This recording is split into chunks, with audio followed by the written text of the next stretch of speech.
Por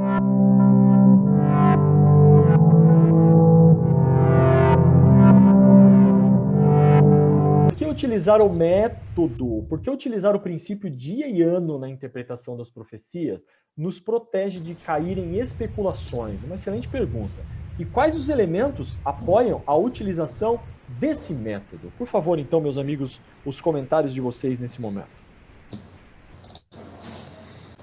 Bom dia, Du. Eu que vou começar a comentar e eu quero responder a segunda parte aí da sua pergunta: quais elementos apoiam a utilização do método princípio dia ano?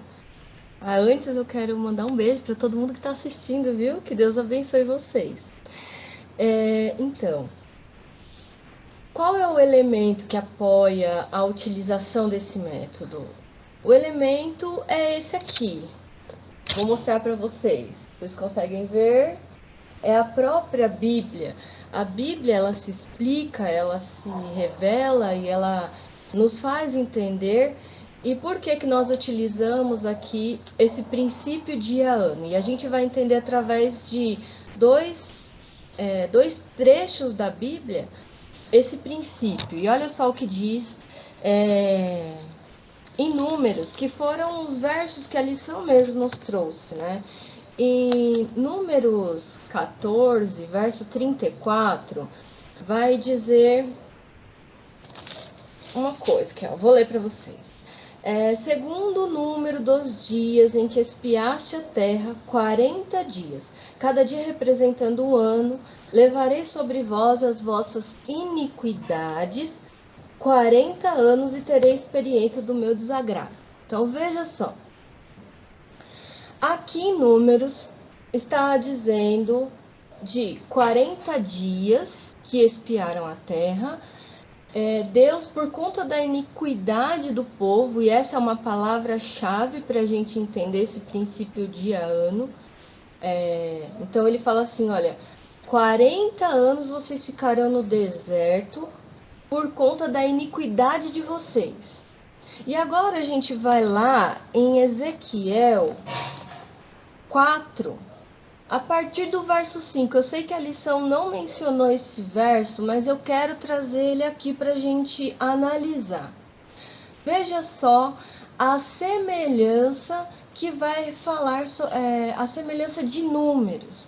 Então, olha só o que os versos 5, 6 e 7 vai dizer. Então, só para a gente entender a minha linha de raciocínio. Em Números, a gente está falando de dia, ano e de iniquidade, tá?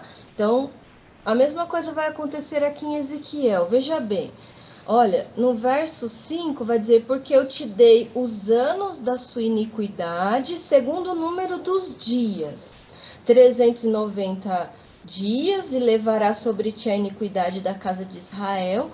Quando tiverdes cumpridos esses dias, deitar-te-á sobre o teu lado direito e levará sobre ti a iniquidade da casa de Judá. Aí o verso 7 vai falar do princípio de ano.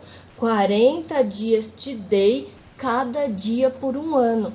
Veja que aqui em Números está dizendo que a iniquidade, por causa da iniquidade do povo, Deus daria um período, e esse período, no mesmo período que ele disse que era dias, agora ele falou assim, olha, esses períodos eu transformarei em anos.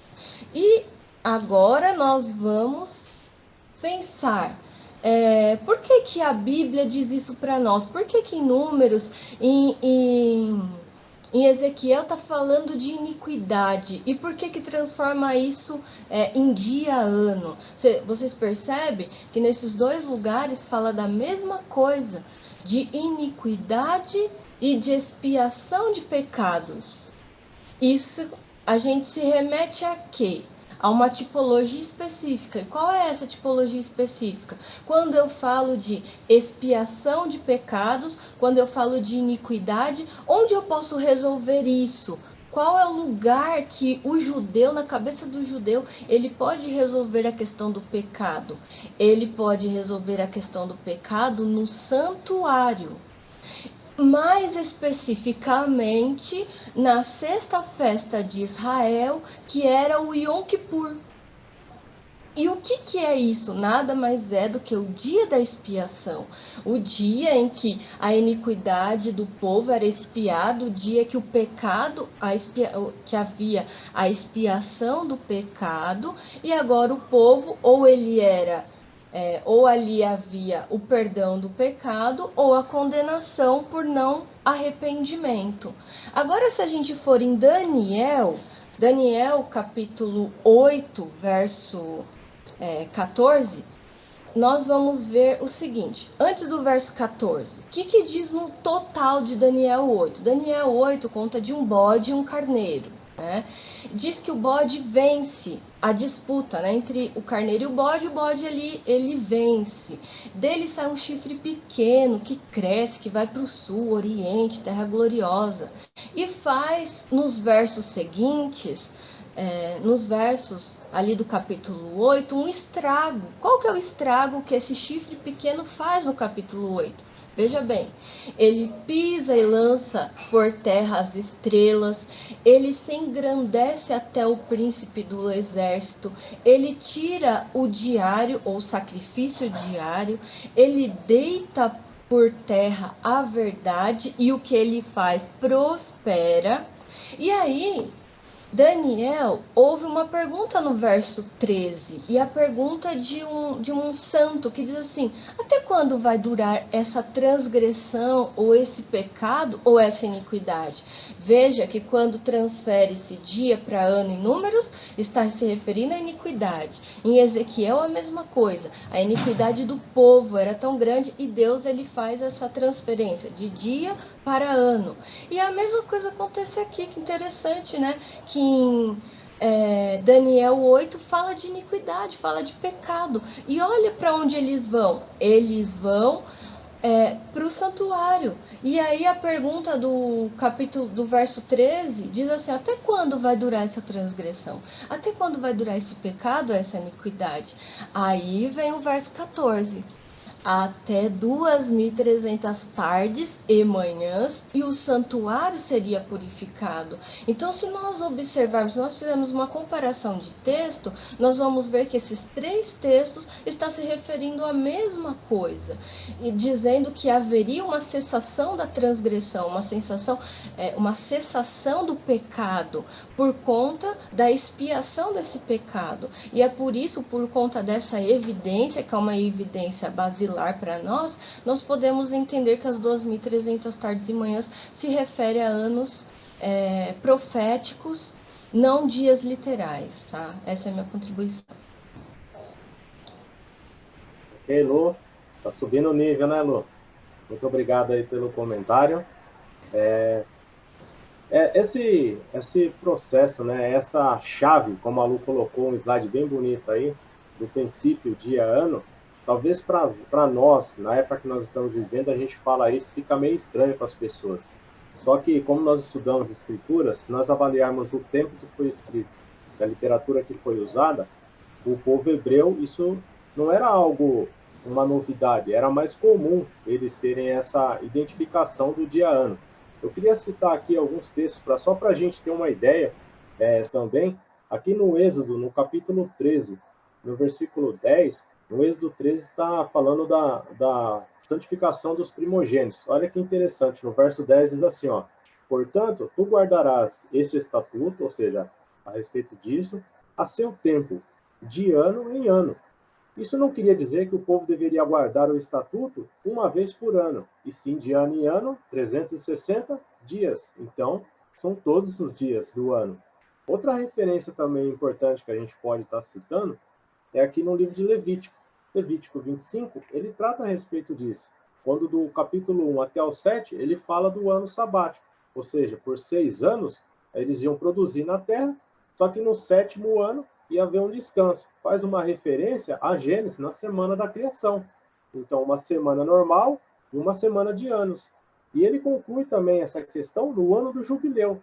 E o versículo 8, ali em Levítico 25, diz assim, ó: também contarás 7 semanas de anos. Ó, semanas a gente entende como dias, lá do Gênesis. Então, vamos contar semanas de anos. 7 vezes 7 anos, de maneira que os dias das semanas, de anos, perdão, terão 49 anos, e esse era o ano do jubileu. Então, eles tinham essa contextualização entre anos e dias. Então, para eles era algo até mais simples.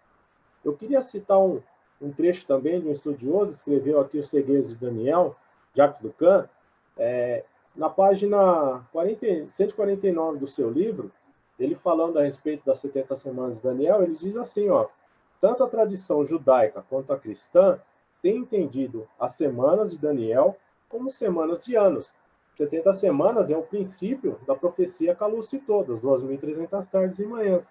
E ele cita para nós algumas literaturas importantes, bem antigas, que tratam desse assunto, como, por exemplo, o livro do Jubileu, o Testamento de Levi, que era do 1º século antes de Cristo, o Talmud.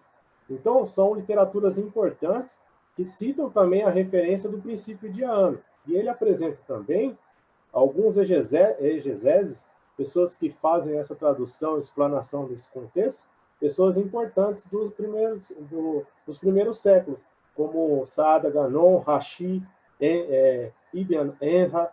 Então, essas pessoas também aplicavam essa questão para a interpretação dessas profecias. E ele conclui dizendo assim, ó, que o princípio de anos de interpretação provavelmente é o mais antigo e o mais sólido princípio na exegese de nossa passagem. Ou seja, isso, como o Du havia comentado, não é uma coisa que o adventista inventou para poder explanar 2.300 tardes e manhãs. Isso é algo que já é bem conceituado aí na aplicação à profecia. Bom, o fato é que a gente sabendo desse princípio, como que a gente vai aplicar esse princípio? Eu não posso pegar o princípio, dia, ano, e colocar em qualquer lugar para fazer uma exegese. Vai ser um erro. Então, eu queria destacar, e a lição trouxe para nós, 3 pontos importantes. O primeiro deles, o uso de símbolos.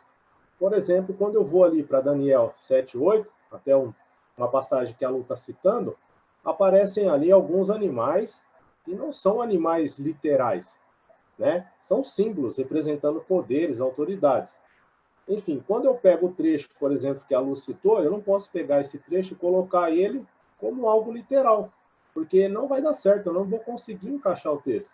Então, se eu estou apresentando dentro de um contexto simbólico, e lá tem um período de tempo, eu preciso considerar aquele período de tempo como simbólico. Dessa forma, eu aplicando essa chave dia-ano, eu vou conseguir uma fiel interpretação. Muitas pessoas têm sugerido isso para outras passagens, por exemplo, o Gênesis. Nós já estudamos muito a respeito disso, mas veja bem, que quando nós vamos para o Gênesis na criação, Deus está criando coisas literais. Deus está criando o quê? A terra, o mar, Deus cria os animais, cria as plantas, cria o homem, coisas literais. Então, os dias de Gênesis são dias literais. Esse princípio de ano não se aplica principalmente à questão do Gênesis. Então, que fique bem claro, o Gênesis é literal. Quando nós aplicamos em coisas não literais, passagens não literais, que tem símbolos, então nós aplicamos sim a questão dia-ano. Um segundo ponto são os longos períodos de tempos, ou seja, o Val deu uma explanação para nós que fala ali de vários reinos que foram surgindo em grandes espaços de tempo. Então, se nós colocarmos nesse grande espaço de tempo entre os reinos, aplicar de forma literal os tempos, nós não vamos ter um encaixe perfeito na história.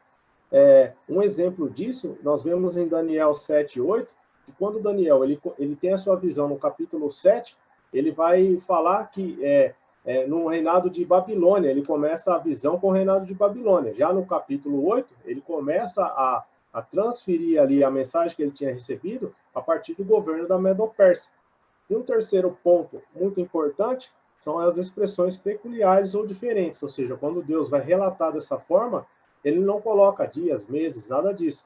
Ele usa, por exemplo, ali Daniel 7:25, que fala de um tempo, tempos e metade de um tempo, levando em consideração que quando é plural no hebraico tem sentido de dualidade, então um tempo, 2 tempos e metade de um tempo. Também aparece ali em Daniel 8:14, a Lu falou, até 2.300 tardes e manhãs. E esse mesmo, o texto que nós vemos em Daniel 7, ele aparece em Apocalipse 12:14, também faz referência a um tempo, tempos e metade de um tempo. Então, é dessa forma, Deus prolonga o tempo para deixar de forma correta o encaixe dentro da história. Amém?